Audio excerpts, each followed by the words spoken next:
Mitologías velasquistas, Industrias Culturales y la Revolución Peruana, 1968-1975, es el libro sobre el cual voy a conversar hoy con el editor del libro, que es Miguel Sánchez Flores, profesor de comunicaciones de la Pontificia Universidad Católica del Perú, eh, y digo editor porque el libro recoge varios textos de varios autores, todos ellos jóvenes, investigadores del tema de las industrias culturales. Pero bueno, bienvenido Miguel, un gusto conversar contigo. Gracias por la invitación, Javier. No, el gusto es mío. Feliz de conversar sobre el libro. Miguel, la pregunta de cajón, ¿no? ¿Por qué este interés por Velasco? Porque se cumplieron los 50 años y 50 años es una fecha clave, o cuál es el interés que hay detrás de esta exploración en torno a lo que ustedes llaman mitologías velasquistas, que es bien provocadora además. Bueno, sí, ¿no? 50 años era una fecha paradigmática para revisar, para tener una distancia, digamos, histórica que nos permita abordar, digamos, algunas de las historias con las que quienes no vivimos ni crecimos en el velasquismo hemos escuchado, ¿no? Sobre todo en nuestra infancia y juventud. Eso por un lado, ¿no? Digamos, el aniversario, ¿no? Los 50 años, como tú bien dices, ¿no? Y por otro lado, también el libro, digamos, le debe mucho a una investigación que hice para mi maestría. Y hice una investigación en historia del arte y curaduría, también en la Católica. Y estudié sobre los afiches de la reforma agraria, ¿no? Los afiches de Jesús Ruiz Durán, ¿no? Que tienes ahí atrás Y uno, además, ¿no? tengo aquí Sí. uno, sí. Y, y digamos,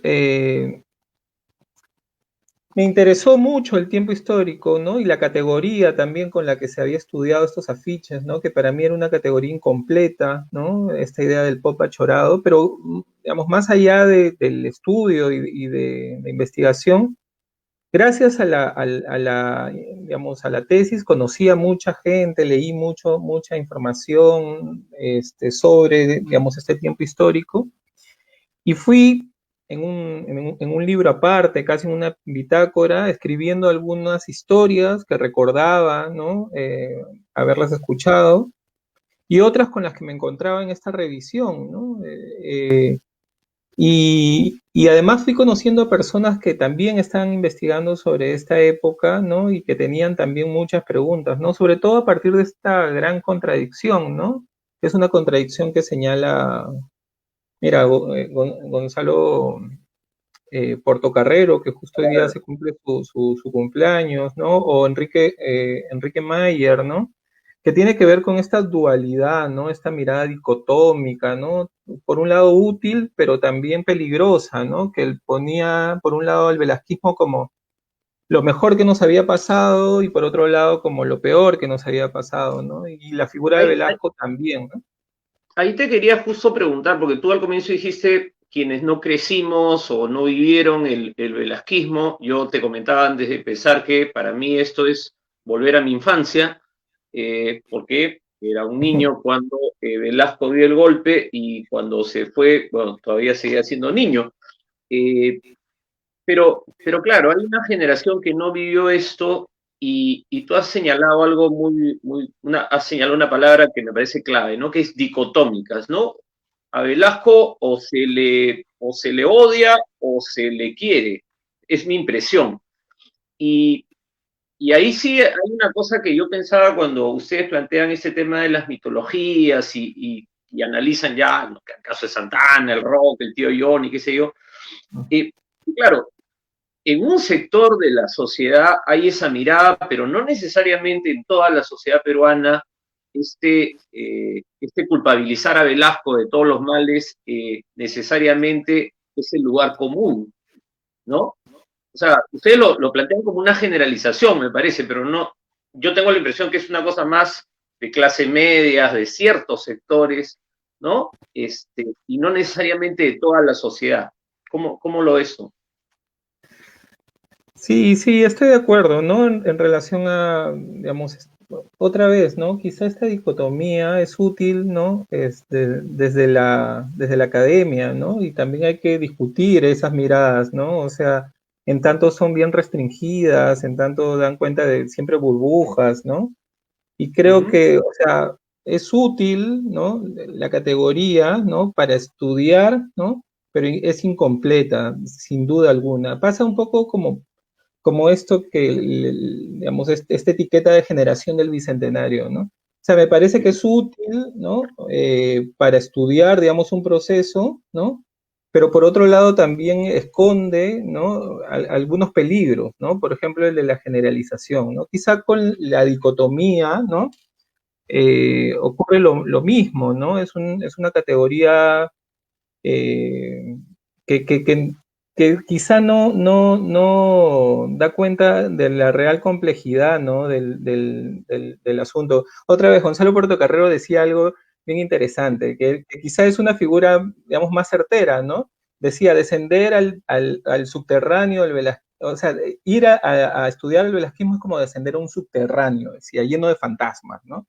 Y creo que Ujú. quizá esta idea de la multiplicidad, ¿no? De fantasmas sea, digamos, una mirada mucho más certera, ¿no? Pensaba ahora, viendo las lamentables noticias a partir del paro agrario, la muerte de este joven Jorge Muñoz Jiménez, ¿no? Digamos, por todo lado lamentable, ¿no? Eh, y además también repudiable, ¿no? Pensaba que y esto te lo digo también a título personal, ¿no? Yo he vivido mis primeros 15 años o 16 años en Chiclayo, ¿no? Y una ruta muy usual para mí era ir a Chongoyape, donde son mis abuelos o donde es de Ya, mi abuela, ¿no? Y pasaba ok. por Pomalca, Pátapo, Tumán, ¿no? Y he visto a lo largo de toda mi infancia cómo cómo estas cooperativas, ¿no?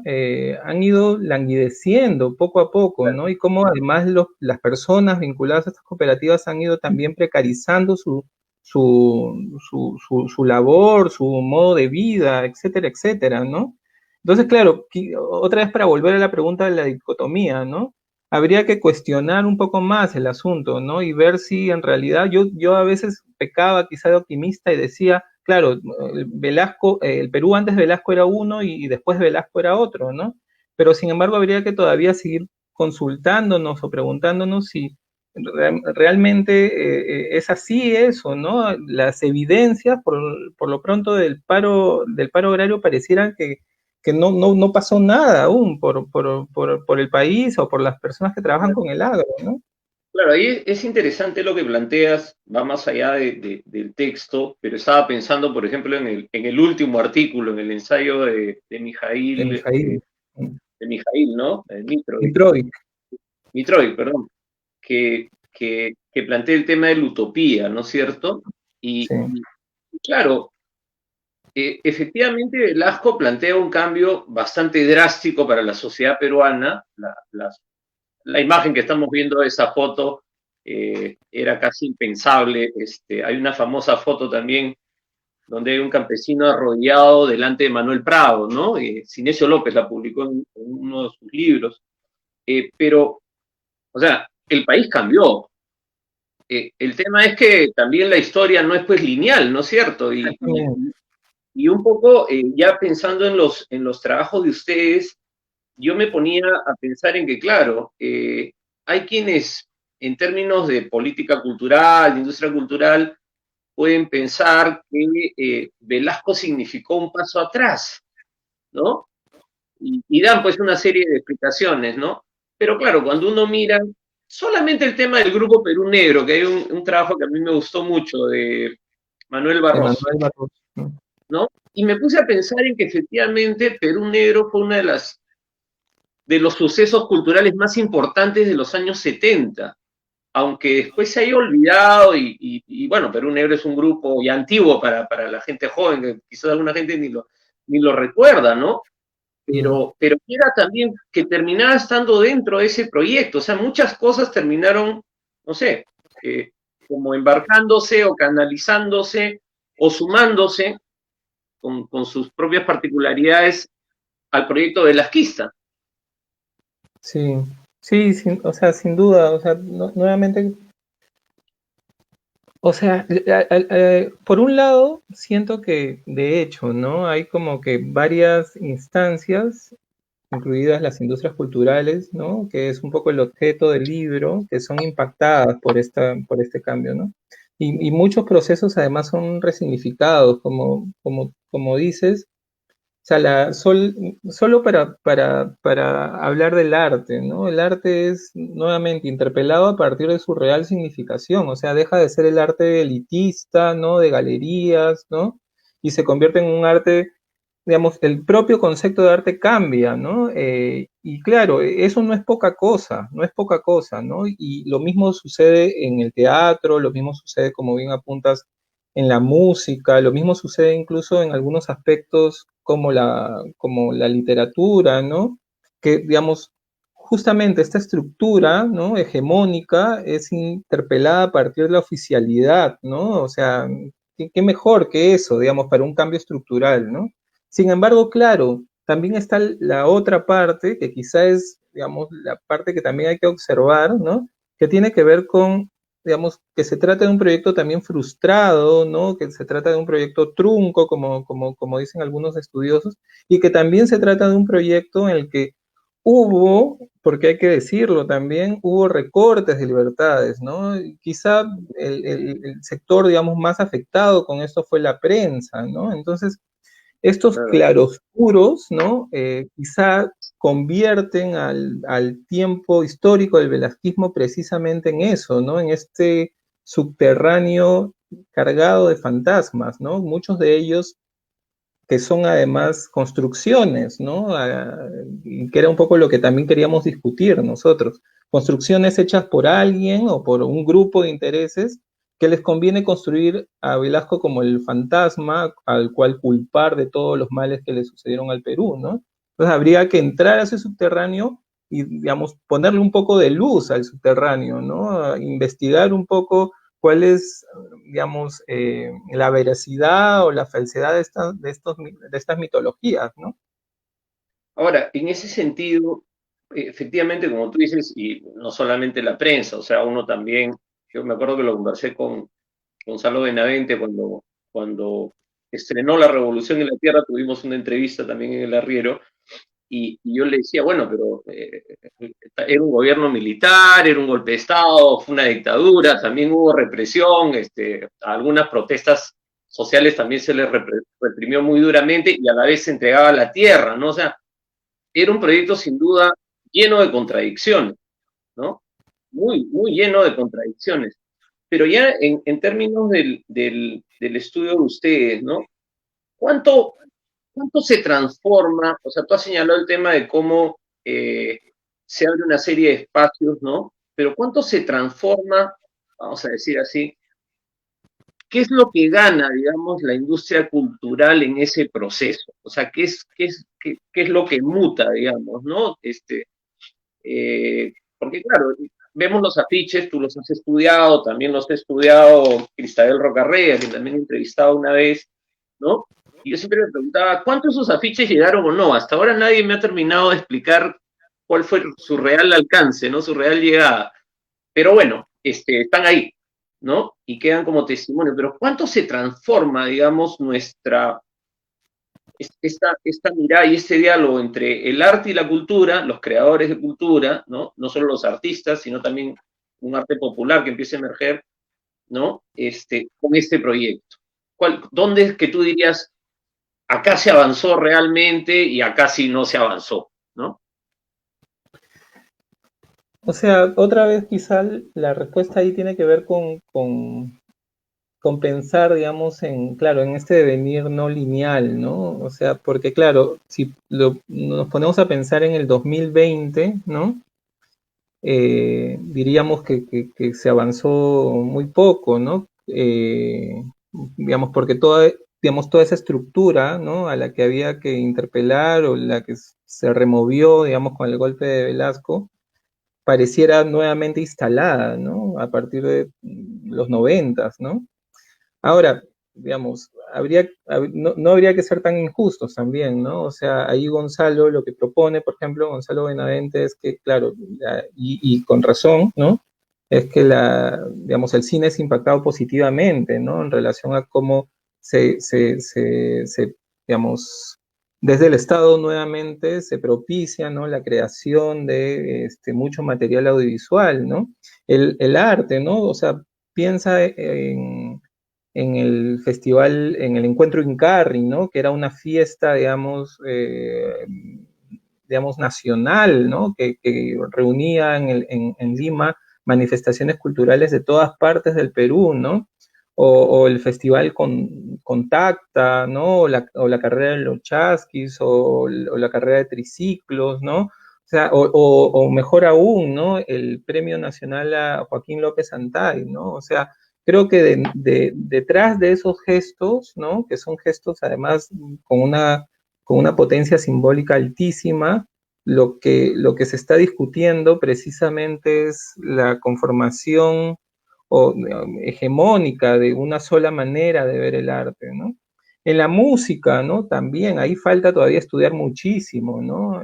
Pero muchísimo, ¿no? Cómo se articula también y se posibilita nuevas expresiones musicales, ¿no? La literatura, yo no, digamos, en tanto siempre ha sido un espacio, digamos, muy hegemónico, más bien la práctica era más bien subvertir, ¿no? La crítica al gobierno, y ahí el texto de Elton Honores apunta más bien a eso, ¿no? Claro. Pero, Además, pero ya hacia la etapa final del gobierno, además, ¿no? eh, Las novelas sí, catalanistas. claro.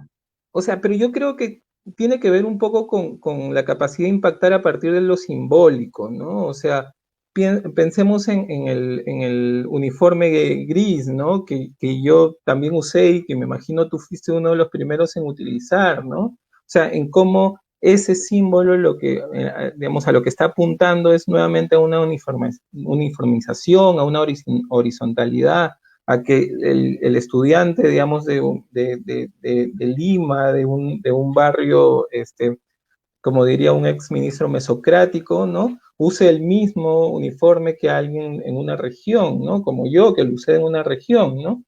Claro. Lo mismo con la figura de Tupac Amaru, por ejemplo, ¿no? Que es nuevamente una síntesis, un símbolo, ¿no? O sea, creo que también había, Y o quizás, sea, quizás esa es la figura que más se instala, y por más que lo han querido bajar del caballo, o del monumento, o del lugar donde lo puso Velasco, mi impresión es que no lo lograron. O sea, y ahí te hacía un comentario a propósito de lo que te dije al comienzo, ¿no? En esto de los mitos que hay, de Velasco como la síntesis de todos los males del país, ¿no? uh-huh. Pero cuando de pronto Charles Walker publica La rebelión de Tupac Amaru y es un bestseller, ¿no? Se vuelve un bestseller, ¿no?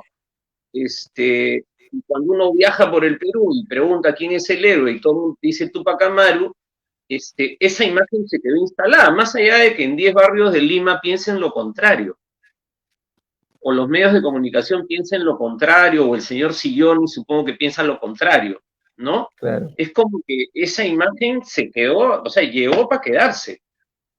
Estaba ya antes, es cierto, en el sur, pero, porque claro, era una política pública.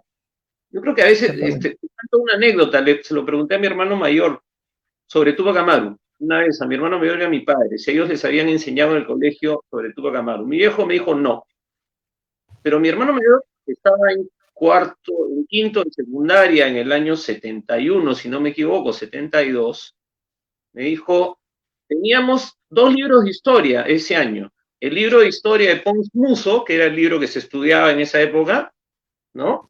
Y que cada hermano lo iba usando uno tras otro, y un libro de Tupac Amaru, de Carlos Daniel Valcárcel, si no me equivoco, de Juan José Vega, uno de los, o sea, les dijeron, este libro lo tienen que leer, porque claro, no estaba incorporado en la historia, pero tenías que leerlo igual, o sea, eso fue muy fuerte, ¿no? Lo hablaba con Jaime Urrutia también sobre el tema recientemente de la reforma agraria y cómo se dio en diferentes regiones, pero entonces ahí va el tema de los mitos, ¿no? El tema del rock, que siempre, no sé, Gerardo Manuel creo que fue el que construyó ese mito, ¿no? Sí, O el concierto de Santana, que ustedes también lo incorporan en el texto de Alejandro Santisteban, me parece maravilloso, ¿no? Es una excelente excelente. crónica, Sí, ¿no? excelente. Eh, pero digamos, por más que haya habido un intento, como tú dices, de restauración, mi impresión, quizás yo tengo la impresión, además porque era niño en esa época y tengo otra experiencia, es que la restauración total no se puede dar nunca, no se ha llegado a dar. No sé, esa es mi impresión, ¿ah? Leyéndolos a ustedes y a partir de lo que recuerdo, ¿no? Sí, ¿no? Ahí está esta tensión, ¿no? Entre la reestructuración o el reformismo, ¿no? Que también es una discusión interesante. Ahora, sí, una de las cosas que, o sea, nos interesaba como colectivo a la hora de hacer el libro era, o sea, justamente discutir, digamos, digamos, quizá una categoría, ¿no? O varias categorías de estudio que se asumen como construcciones verdaderas, ¿no? Y además, como bien señalas, lo hacíamos desde la distancia no solo histórica, ¿no? 50 años, digamos, no son poca cosa, ¿no? Eh, sino también a partir de, digamos, no ser, digamos, sujetos que no hemos crecido, ¿no? Salvo, creo que Alex, Juan Acevedo y Carla Sagasti, digamos, sujetos que no han crecido ni vivido, ¿no? En ese tiempo, ¿no? Entonces, cómo hemos construido nosotros este tiempo histórico es a partir de los relatos de personas como tú, de nuestros padres, nuestros abuelos, de lo que hemos leído y evidentemente también de lo que se construye en los medios de comunicación, ¿no? Y precisamente esa era un poco la intención, ¿no? Nuevamente, ¿no? Ir no solo, no a cómo fueron las cosas, ¿no? Que hay un poco de eso, porque ahora que hablas del texto de Alejandro sobre Santana, sino sobre todo discutir, ¿no? Esa construcción, ¿no? De lo que fue, ¿no? Esa época, ¿no? Esa representación, ¿no? Y claro, ahí nos damos cuenta, ¿no? Que nuevamente esta construcción, o quien escribe, digamos, la historia de Velasco, ¿no? O del velasquismo, eh, digamos, son varios, ¿no? Pero sobre todo, ¿no? Precisamente se construye a partir de estas industrias culturales que son hegemónicas, ¿no? Y que terminan además validando, normalizando, convirtiendo en verdades cosas que no necesariamente son verdades, ¿no? Como que Santana fue expulsado Velasco, o que Velasco terminó con el rock, ¿no? O que digamos, se expulsó al tío Johnny, ¿no? O que acabó o frustró muchas carreras artísticas de pintores o de escultores de los 60s o de los 70s, ¿no? Eso era un poco ¿no? Otra vez, dudar de la categoría, y en ese sentido también es dudar un poco de lo que hablábamos al comienzo, ¿no? De estas suerte de delimitaciones que académicas, ¿no? Que se instalan en burbujas, ¿no? Y hacerlo, digamos, abrir esta discusión, ¿no? A mí, hace 2 años estuve en Trujillo y recuerdo que vi un señor con un polo, ¿no? Con impreso, ¿no? Con la cara de Velasco, ¿no? Y yo dije, ah, aquí hay algo, ¿no? No, porque no era, digamos, estos polos que los hace Claro, Pieta, de claro, era Tupac un polo Amaru. claro, que Él se lo había seguramente hecho. era beneficiario de la reforma, porque yo he trabajado en el norte chico, donde habían cooperativas también cuando yo empecé a trabajar, y hace unos 10 años habrá sido, no me acuerdo la última vez que fui a Huaura, hubo una reunión por el 24 de junio, y los discursos eran perdimos la tierra, pero nuestros hijos estudiaron, fueron al colegio, fueron a la universidad y tenemos una casa. Entonces, claro, pensaba en relación a lo que decías claro, ahora están protestando jóvenes que no se han beneficiado que están totalmente excluidos del modelo y que tampoco se han beneficiado del pasado, pero claro, tú tienes sí un país que fue directamente beneficiado, más allá de la crisis económica y todo lo demás, lo que vino después, ¿no? Pero Velasco también pues, es un personaje que está instalado y quizás por eso pensaba ahora en lo que tú decías hace un momento, quizás por eso esa necesidad de un sector determinado, hegemónico, o la hegemonía neoliberal, si podemos llamar así, ¿no? Que ha querido como condensar en él todos los problemas, incluso los que vinieron después, porque muchas cosas que pasaron y que se le achacan a Velasco ocurren en los años 80, ¿no? Hasta Totalmente. se le echa la culpa de Sendero Luminoso, pues, a Velasco, entonces ya es una cosa media delirante, ¿no? Sí, sí, o sea, yo justamente en la introducción del libro menciono, o sea, vinculo un poco cómo se ha construido esta idea del velasquismo y de Velasco y la comparo con la propia práctica del terruqueo, ¿no? Que precisamente tiene que ver con eso, ¿no? Con construir, digamos, algunos le llaman posverdad a eso, ¿no? Pero, digamos, quizá es un neologismo innecesario, ¿no? Para decir, con mentiras, ¿no? O sea, posverdad suena muy cercano a la verdad, ¿no? Y la posverdad está más cerca de la mentira que de la verdad, ¿no? Y entonces, incluso, o sea, esa es una discusión interesante, ¿no? O sea, incluso desde cómo se nombran las cosas, ¿no? Y por eso el nombre de mitologías, ¿no? O sea, y creo que, claro, este periodo apunta mucho a eso, ¿no? A la construcción nuevamente, ¿no? De unas nociones, de algunas ideas que se vinculan precisamente, como tú dices, ¿no?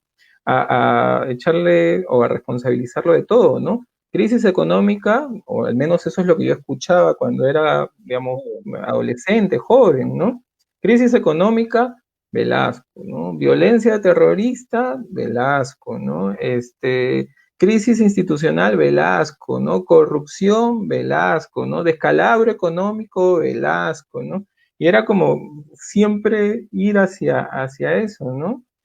Y, y Claro, bueno, lo que no significa que lo saques de ahí y lo coloques en un altar tampoco, o sea, para no, nada, para nada, ¿no? Porque algunos para pueden nada. pensar eso, ¿no? Decir, bueno, ya, entonces, como no eres el culpable de todos los males, entonces, este, se convierte en el responsable de todo lo bueno. Que es una mirada, pues, acrítica, ¿no? O sea, el riesgo de caer en ese juego también de los otros, digamos, ¿no? Totalmente, totalmente cierto. Mira, otra vez voy a contar una anécdota. Una vez fui a hablar en el Centro Cultural de San Marcos, gracias a la invitación de Augusto del Valle, que no solo solo ha sido mi profesor, sino ahora es un gran amigo, eh, y sobre la carrera de triciclos, ¿no? Que se dio durante la época del velasquismo, ¿no? Y yo empecé a hablar un poco del relato, digamos, digamos, es un registro bien interesante, ¿no? Muy interesante, pero yo sentía que había una suerte de romantización de la precariedad, ¿no? De los participantes, ¿no? Claro. Y no me gustaba eso, ¿no? Había como esta suerte de pornomiseria, ¿no? Sobre todo vinculado a la escena final de este registro. Pero yo lo hablaba desde el lado, yo me sentía, digamos, más vinculado al velasquismo que al antivelasquismo, ¿no? Y en el público, digamos, se levantaron 3, 4 personas, ¿no? Ya mayores de 50, de 60 años, para decirme que estaba equivocadísimo, ¿no? Y que en realidad eso había sido una fiesta del pueblo, ¿no? Y que no tenía sentido lo que estaba diciendo, ¿no? Entonces quedé, digamos, parecía el antivelasquista, ¿no? Entonces Claro, me di cuenta que era...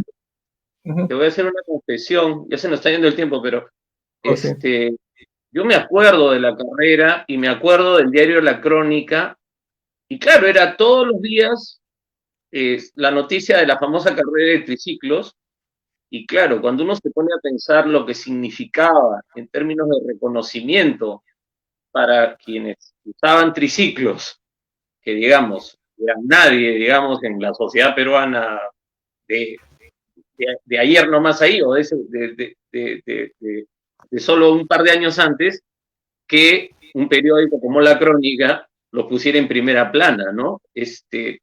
Por eso quizás era un poco lo que te decía a mí cuando yo empecé a leer el libro me sonó un poco, esta cuestión dicotómica me chocó de arranque. Después vi que estaba mucho más balanceado, en fin, que hay diferentes tipos de textos, pero bueno, nada, yo te quiero dar las gracias, Miguel, ha sido una conversación muy interesante, no hemos entrado al detalle de los artículos, pero la idea del arriero es invitar a la lectura, entonces que la gente haga también su chamba de leer el libro, de comprarlo, ¿no? Y nada, felicitarte por el trabajo y bueno, ojalá que sigan habiendo más publicaciones que, como dices tú, pongan de alguna manera en cuestión ciertas verdades que nos han vendido o que nos hemos creído, ¿no? Y que no estemos tampoco en permanente colocar en los altares o en el infierno a los personajes que han hecho la historia del Perú, ¿no? Que yo creo que es uno de nuestros males, ¿no? Pero nada, muchísimas gracias, Miguel. Pero, Y sí, te pido dale, un dale. minuto, ¿puede ser? Sí. O sea, primero agradecer a ti y también a los autores, a las autoras del libro, ¿no? De hecho, yo siempre digo, yo lo he editado, tengo un artículo, pero en realidad el libro es un libro colectivo, ¿no?